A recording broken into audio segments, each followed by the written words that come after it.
Kia ora, everybody. Marie, good afternoon and welcome to our Thrive in 2025 panel. We've deliberately called it that, and sowing the seeds of financial success, because we want to have a better year ahead, right? Everyone knows that 2024 dished up a bit of stuff, and if you are limping to the finish line, I think it's fair to say you are not alone. But at some point, we need to draw a line in the sand, step over it, and move on with 2025. So this Lunch and Learn is going to be a fast-paced assessment of the things that you can do to start 2025 on a better foot. Now, I'm going to introduce you to our panelists in just a moment, but just to give you a broad outline of what we're going to cover, we're going to look at the strategies to help you fuel financial growth next year, how reflecting on last year can actually help you embrace a better financial future, some tips for getting in top financial shape in the new year, and also the opportunities that we see out there, because it should be a year that offers up more of them. So breathe a sigh of relief. But of course, our discussion is very much guided by your questions. So if you want to ask a question, please do. I'd just ask that you put it in the Q&A box at the bottom of the screen rather than the chat function. I can just keep track of the questions that have been asked and answered a little bit better that way. Otherwise, I get lost. Having said that, everything that we say here is informational only. We can't give you individualized financial advice in a group setting. We can give you personalized financial advice, but that would require booking an appointment and us understanding the nuances of your situation, because otherwise there's just no chance it can be fit for purpose.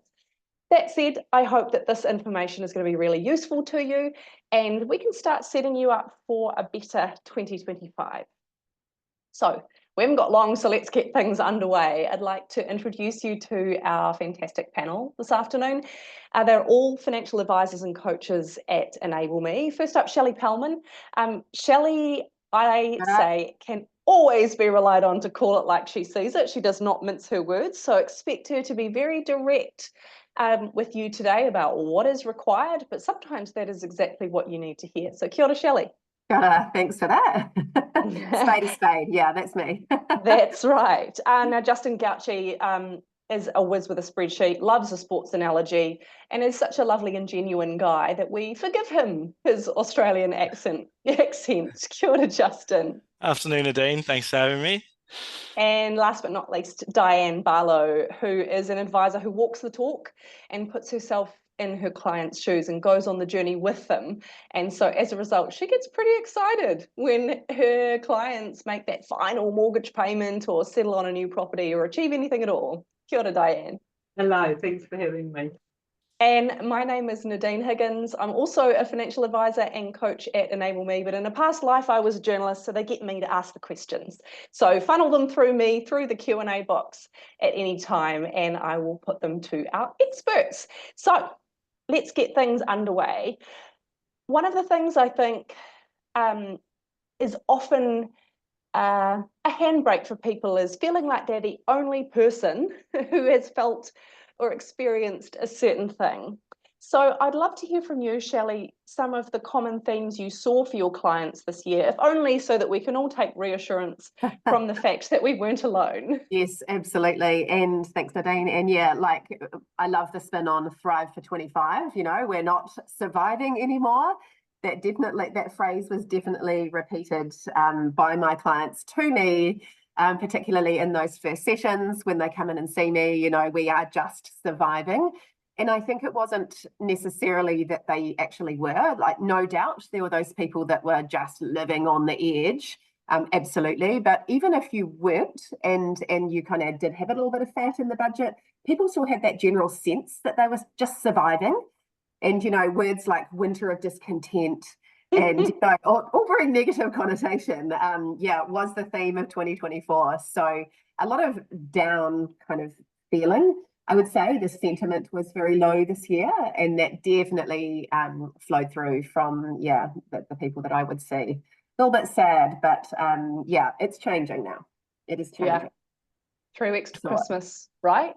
Yeah. So Di, if you've got people in your client base or in the audience who are feeling a little defeated after feeling like it was a rough year, How do you motivate them to try harder again in 2025 when they might just be feeling a bit knackered? Yeah. It was a hard year and stressful for a lot of people with job uncertainty, interest rates, inflation, etc. But now is the time to take a breath, draw a line in the sand, and start looking forward again. I think 2025 will offer some opportunities with interest rates, inflation's more under control. So let's take advantage of it and try and put that 2024 behind us. Yeah, I guess the key bit though is about the mindset. So Justin, what are the misconceptions that you see that your clients have about managing their money, and how do you shift that to make it a more positive and useful mindset for actually getting ahead? Yeah, I think we're all probably guilty naturally of having a bit of that sheep mentality of, what we hear is out there, that whole survive to 2025, and not actually take a chance to internalize it and look at any opportunities you've got and what does it actually mean for you. So that's one of the biggest misconceptions is the cost of living crisis, and it can get used a little bit as an excuse. There still can be areas that can be sharpened up on. So yeah, I try to encourage that shift in mindset to internalize and actually see there are going to be definitely parts of this mantra of survive to 2025 and the cost of living crisis that's real for that individual. But there's also a lot of things that are just, so sort of soundbite stuff that everybody's been hearing for so long, and they can use it as a little bit of a safety blanket as an excuse to just survive. There can be a little uptick that you can get to survive, but also do it with little wins along the way rather than just use it of everybody's just surviving, so it doesn't matter about this. Almost that mantra of we can't control it. It's like, oh, well, we'll just be hopeless, But I was just going to say that, Shelley. Yes. We surely, part of that mindset shift is focusing on the things you can control, not the things you can't. Yeah, 100%. and that's all we could really do this year, eh? Like we could just go look inside yourself, control the controllables, and that's you keeping your side of the street clean, even if there's stuff flying around us, in terms of economy and interest rates and inflation and things like that. Okay, well, what are you going to do about it? Conditions get tough, so you get tougher, right? And one of the things I also say, because you've got to acknowledge it, like it isn't easy out there, but one of the big ones for this year when it is tough is, you don't need perfection to make progress. There's going to be little things that you can do that might not be perfect. You might not be, achieving what you might have set out 5 years ago, because it is a different landscape you're in, but there's still progress that can be made and might not be perfect. So that's probably the other little one to draw back on of what I've said many times to clients that come in is, we can still make progress. It might not be everything on a long list, but there's still things to get ticked off. Don't just put it to we're not going to do any of it because it's tough. And one of the great mindset tips I've been talking to clients about is that if you look back over the past year to assess your progress, and actually you kind of just stood still, you held the line instead of the debt repayment, instead of the wealth creation or whatever your goal was, in tough times, that does represent progress, because you didn't go backwards. Exactly. And so there isn't more ground to make up next year. So we have to say, we can pat ourselves on the back for some things, because if you only look forward at all the things that you have yet to achieve, it can be very demotivating, right? Yes. And if you have made progress, celebrate that in the tough time. Let's talk about the mortgage a little bit, because obviously everyone's aware interest rates are being cut. You might be coming off a 7% rate, maybe looking to lock something in the 5s and going, hey, Adrian was also going to cut rates more next year. So Di, what would you say to people about what they should be doing with the difference between 7-something and 5-something? Well, it's like having a pay rise, isn't it? Extra money in the household budget. And it's very tempting to just increase our eating out or increase our holiday budget, etc., and let things slide a little bit. We really need to try and get control. Okay, have a celebration, perhaps have a nice dinner out or take the family away for the weekend, but then we really need to knuckle down again. And ideally, that extra money, if it can pay down debt faster. It's going to put you in a way better position in the future and increase your financial resilience. Yeah, The patting financial yourself. resilience sorry, Justin, I was just going to say the financial resilience piece is an important factor there, because I know a lot of my clients come to me and say, the bank's asked me if when my interest rates drop, whether I should leave my repayments the same. What do you think I do? Because to them it seems logical, right? If I keep paying at the rate I was before, I'm going to pay off more debt, and isn't that what you want me to do? Yeah, well, it could be. Like, it depends on obviously the individual circumstance, but there could be a more strategic way to pay that down. So it really, really will depend. Also depends on where you're at with the equity in your home. Like, you might be able to, leverage off that to secure an investment property. So it really could vary. But I was just going to add on to Di's piece around, pat yourself on your back for what you have achieved in this year of the tough interest rates, and maybe have a little bit of a plan for that enjoyment factor, and maybe, spend that little bit in a considered way, rather than it just becoming part of the new norm that you spend $50 a week extra every week. It's $2,500 a year. You may as well go out and really make the most of it with a few $100, $500 in one go is going to cost you $2,000 less in the next 12 months. But then also what happens is that stays forever. So it's not just a 1 year thing. That becomes your new norm over the next 10 years. And you're talking the tens of thousands of dollars extra, and that's that lifestyle creep that can happen.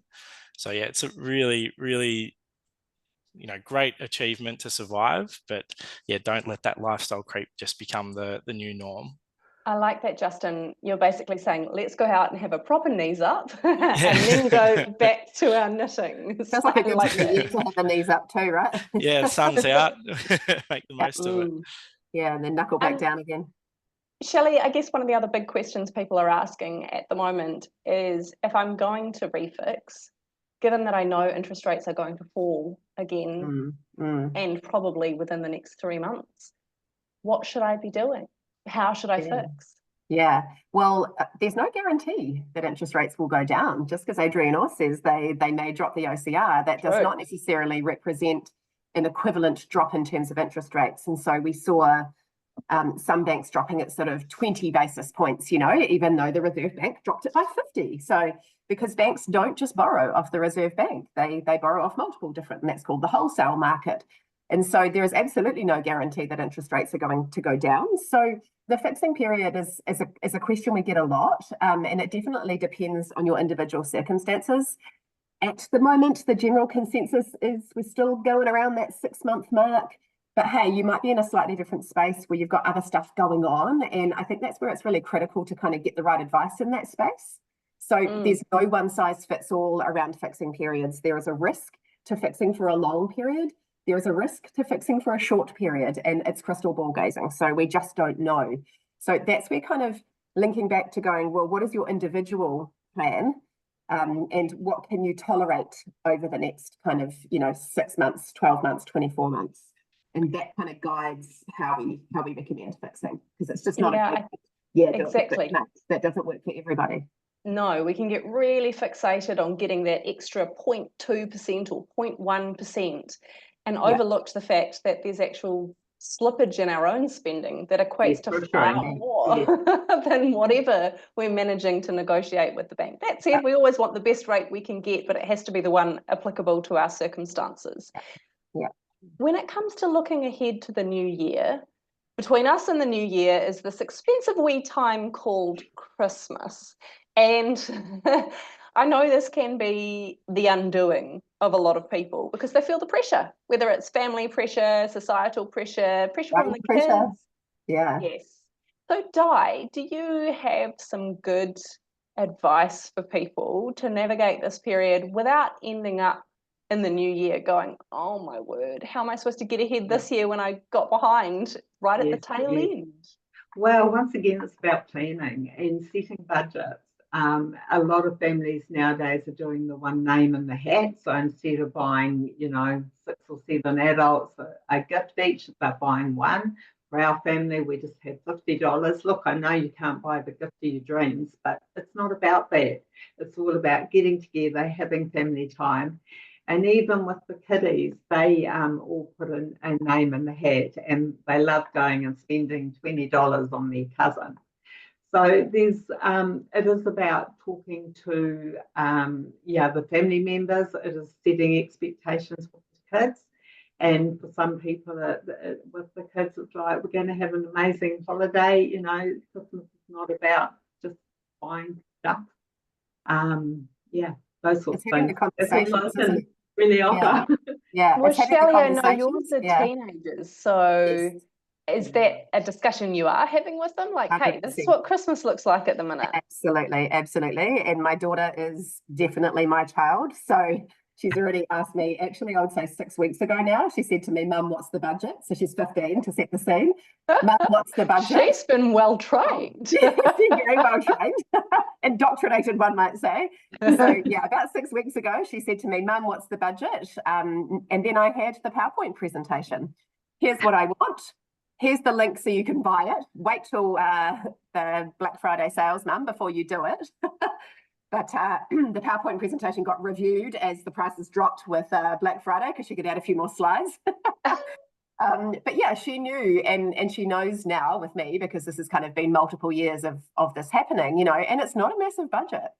You know, it's really not. It's some might consider it to be very low, but she gets really creative. She waits till the sales come out. She thinks about what she needs.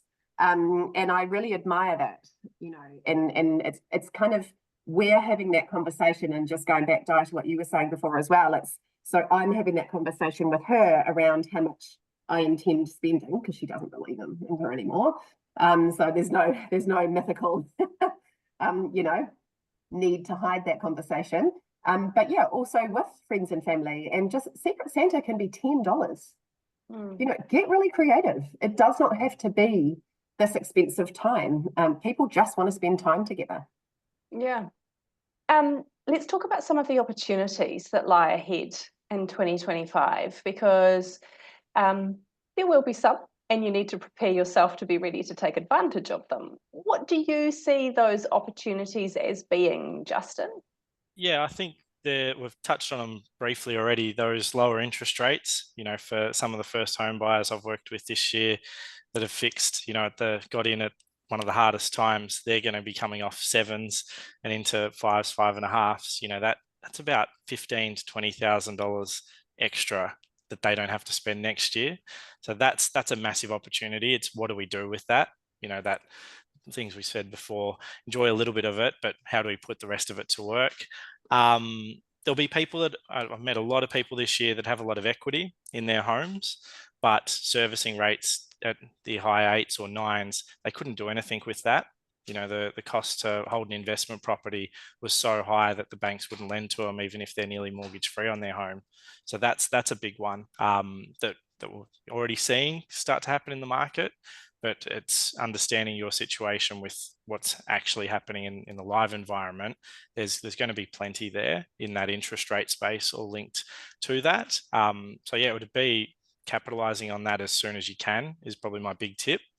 You know, if you wait too long till all the articles have come out about it, that means a lot of people have already done things, and the market might move a little bit, and it gets a little bit harder. Yeah, I suppose when people hear the words investment property mentioned, the next question is about timing. So Di, the perennial question, is now the right time to be investing in property? Always the right time. Absolutely. With interest rates expected to fall down, the property prices are likely to start moving up a little bit. But as we always know, with investing, it's time in the market, not trying to time the market. So if you're in the fortunate position of having equity in your home and you can access funding, absolutely you should. It is a great way of growing wealth. It's not appropriate for everybody, but if it fits in with your plan and your goals, yep, now is the time. So Shelley, what could someone who was like, oh, okay, so my rate's coming down, I've got some equity in my property, what else do they need to do to prepare their finances to be in a position to be a property investor? Yeah, because when you have an investment property, almost definitely you will be topping up that property. So what that means is, you know, the rent doesn't quite cover the mortgage and all of the rates and insurance and things like that. So we have come through a period of time where that has been, you know, reasonably significant. It's looking to be lower now, but that's not always going to be the case. So ahead of that, understanding what you can do, again, to get your house in order in preparation for having that extra expense as part of your outgoings. So as always, driving down your mortgage debt, because the lower your mortgage is, the lower your fixed costs are, the more room you have in terms of your budget or your surplus. Assessing, you know, like looking at your discretionary spend and going, you know, can we offset some of this to make space for topping up an investment property? So it's just getting your house in order and doing what, as always, you know, that pillar of maximizing your surplus, you know, finding the fritter, putting it to better use, chucking it against the mortgage. That de-risks the whole proposition, because when we have clients buying investment properties, we're not just doing it in isolation, you know, because there are risks around it. There are risks around any form of investment, and you're not just doing that one investment and that's going to solve your whole thing. So, you know, we're aggressively paying down home debt. We are assessing, you know, our own house, making sure that's in order, keeping our side of the street clean so that we can hold that property through the next property cycle. So we kind of, so that it comes to fruition and we don't end up in a bit of a tight spot. So yeah, what are you doing around the buying of that property to ensure that it's a successful experience? Such a great reminder that it is not just property prices and interest rates that you have to think about.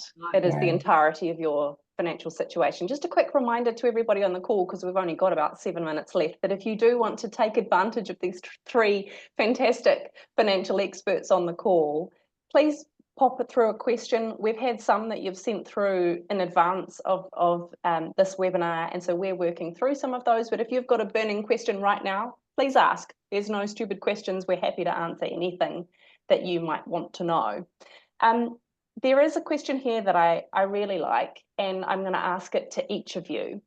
If there was one small action that someone listening this afternoon could take right after this webinar to improve their finances into 2025 and beyond, what would it be? Justin, do you have some thoughts? Yeah, I'd probably say the biggest thing would be set a goal and measure your progress towards it. So you don't just coast along because things will feel easier, you know, and then think, you know, get to this time of the year next year and you're trying to look back on what you've actually achieved under easier circumstances and it's nothing. So if you don't set that goal and measure how you're going, it could be easy to coast in 2025, but that's not what we're here for. It's to thrive, as we've said. So yeah, really set that goal really clearly, but making sure you measure your progress and break it down. You know, 80%, as they say, of New Year's resolutions are out the window by Feb. So don't be part of that as well. That's probably the big parts. Everyone has goals. It's the calendar ticks over. They all happen. 80% of them are gone by Feb. So that's where the systems and the tracking is so important, because it's one thing to say you want something, but you need to know whether you're actually getting any closer to it over time. Really good tip. Dianne, what about you? What would be your top tip that could be actionable right now? Okay, my one is around spending, because bearing in mind, most of us push about 15% of our household income. So the biggest area of fritter for most of us is food. So it's coffees, it's takeaways, it's eating out, groceries. I would like everybody to have a separate bank account. I call it a day-to-day account.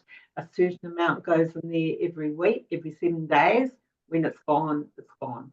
And so if you spend a little bit more on groceries, well, you have to pull back a little bit on eating out or takeaways. And the whole family knows that you've got a certain amount that you live within. It works really, really well. It gives you a lot of control. And you kind of do a little bit of bargaining with yourself, right? Yeah. Like, oh, I took my lunch all week and look, I've got this nice little amount to treat myself on a Friday night or whatever it is. And it actually brings you some joy rather than taking the joy away. And don't fall into that trap of getting the air points for the food. Oh, I'll just do it on the credit card, because that always has 2 5 grand limit on it. Those points are costing you. And that's exactly what Di's talking about. Yeah.